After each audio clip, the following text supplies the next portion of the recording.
നമസ്കാരം. ഫണ്ട് 360 പുതിയൊരു അധ്യായത്തിലേക്ക് സ്വാഗതം.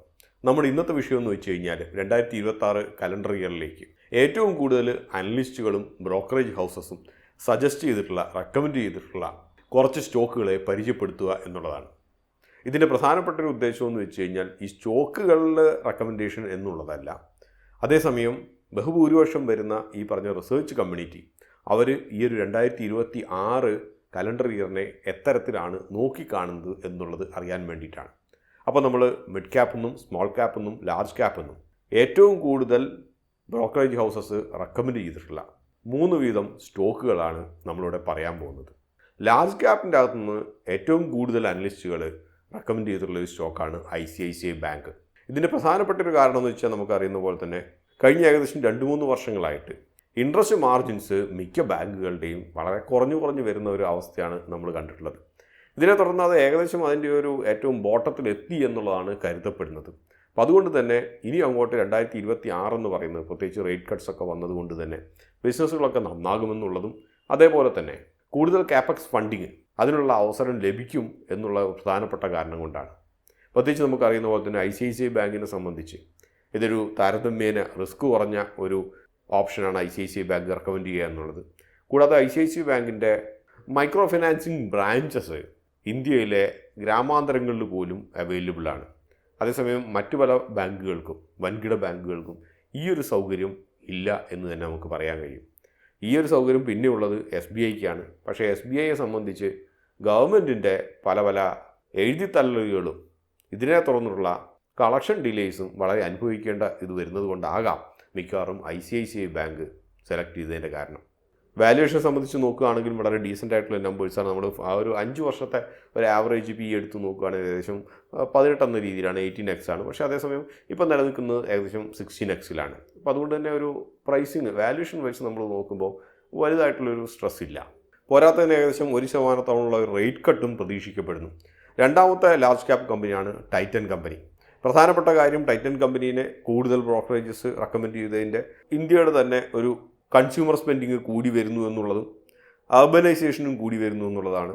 അതിനകത്ത് ജ്വല്ലറി ആകട്ടെ അല്ലെങ്കിൽ വാച്ച് വ്യവസായമാകട്ടെ ഇവയെല്ലാം ഈ അർബനൈസേഷനെ തുടർന്ന് മോശമില്ലാത്ത രീതിയിൽ പിക്കപ്പ് ചെയ്യും എന്നുള്ളതാണ് കരുതപ്പെടുന്നത്. നമുക്ക് ഉദാഹരണമായിട്ട് പറയുകയാണെങ്കിൽ കാരറ്റ് ലൈൻ അത് ടൈറ്റൻ കമ്പനിയുടെ ഭാഗമാണ്. അത് കഴിഞ്ഞ വർഷം ഏകദേശം 30% അടുത്തുള്ള വളർച്ച കൈവരിച്ചു. ബ്രാൻഡഡ് ആയിട്ടുള്ള ജ്വല്ലറി ആയിട്ടുള്ള തനിഷ്ക് ആകട്ടെ 18% കൈവരിച്ചു. വ്യക്തിപരമായി ഞാൻ നോക്കിയിട്ട് ഇതിനാണ് ആകെയുള്ള ഒരു പ്രശ്നം എന്ന് വെച്ച് കഴിഞ്ഞാൽ വാല്യൂഷൻ വൈസാണ്. ഏത് പാരാമീറ്റർ എടുത്ത് നോക്കിക്കഴിഞ്ഞാലും ടൈറ്റാൻ ഇന്നത്തെ രീതിയിൽ കുറച്ചൊരു പ്രീമിയം വാല്യൂഷൻ തന്നെയാണ് ഇരിക്കുന്നത് നമുക്ക് കാണാൻ കഴിയും. മൂന്നാമത്തെ കമ്പനി കോഫോർജ് ആണ്. കോഫോർജിനെ സംബന്ധിച്ച് AIയിലുള്ള കൂടുതലായിട്ടുള്ള ട്രസ്റ്റിനെ ആണ് പ്രധാനപ്പെട്ട ഒരു കാരണം ഇത്തരത്തിലുള്ളതിനെ തിരഞ്ഞെടുക്കാൻ വേണ്ടിയിട്ട്. ഗ്ലോബൽ AI സർവീസ് ഇൻഡസ്ട്രിയെ സംബന്ധിച്ച് കോഫോർജിൻ്റെ സർവീസ് ഏരിയാസ് വളരെ വിപുലമാണ്. ഇതുകൂടാതെ കഴിഞ്ഞ 1-1.5 വർഷങ്ങളായിട്ട് നടത്തിയിട്ടുള്ള കുറേ മേജേഴ്സും അക്വിസിഷൻസും ഇത് കോഫോർജിൻ്റെ പല ടെക്നിക്കൽ കോമ്പിറ്റൻസിയും വർദ്ധിപ്പിക്കും എന്നാണ് കരുതപ്പെടുന്നത്. മിഡ് ക്യാപ്പിൽ കാഫിൻ ടെക്നോളജീസാണ് ഏറ്റവും കൂടുതൽ ബ്രോക്കറേജ് ഹൗസസ് റെക്കമെൻഡ് ചെയ്തിട്ടുള്ളത്. ജെഫ്രീസ് ആകട്ടെ, നെമ്മറി ആകട്ടെ, മോത്തിലാൽ ഓസ്വാൾ ആകട്ടെ, HSBC ആകട്ടെ ഇവയെല്ലാം റെക്കമെൻഡ് ചെയ്തിട്ടുണ്ട്. കാഫിനെ സംബന്ധിച്ച് വലിയൊരു അട്രാക്ഷൻ എന്ന് വെച്ച് കഴിഞ്ഞാൽ നടക്കാൻ പോകുന്ന കുറച്ച് അക്വിസിഷൻസാണ്. എസെൻ്റ് ആകട്ടെ അല്ലെങ്കിൽ RTL സിസ്റ്റംസ് ആകട്ടെ ഇവയെല്ലാം ഇന്ത്യയുടെ പുറത്തുള്ള പല അക്വിസിഷൻസ്. ഈ അക്വിസിഷൻസൊക്കെ അക്വയർ ചെയ്താൽ ഉടനെ തന്നെ റവന്യൂ കൊണ്ടുവരും എന്നുള്ളതാണ് പല ബ്രോക്കേഴ്സും പ്രതീക്ഷിക്കുന്നത്. മറ്റൊരു സ്റ്റോക്ക് സോളാർ ഇൻഡസ്ട്രീസ് ആണ്. നമുക്കറിയുന്ന പോലെ തന്നെ ഇതൊരു ഡിഫൻസ് സ്റ്റോക്കാണ്. ഇന്ത്യയുടെ തന്നെ ഡിഫൻസ് സ്പെൻഡിങ് ഈ വരുന്ന ഫെബ്രുവരിയിൽ വരുന്ന ബജറ്റിൽ ഒരു 10 മുതൽ 15% വരെ വർദ്ധിക്കും എന്നുള്ളതാണ് കരുതപ്പെടുന്നത്. ഇതോടുകൂടിയിട്ട് സ്റ്റോക്ക് പൈൽ ഇൻക്രീസ് ചെയ്യാനുള്ള ചാൻസുകൾ വളരെ കൂടുതലാണ്. പ്രത്യേകിച്ച് അമ്യൂണിഷൻ സെക്ടർ മോശമില്ലാതെ കുറച്ച് നന്നാകുമെന്നാണ് കരുതപ്പെടുന്നത്. അപ്പോൾ അതുകൊണ്ട് തന്നെ ഈ ഒരു സെക്ടറിൽ ഉള്ള കമ്പനികളുടെ എണ്ണം തുലവും ചെറുതായതുകൊണ്ട് തന്നെ എന്തായാലും സോളാർ ഇൻഡസ്ട്രീസിനെ സംബന്ധിച്ച് ഇതിൻ്റെ ബെനിഫിറ്റ് ലഭിക്കും.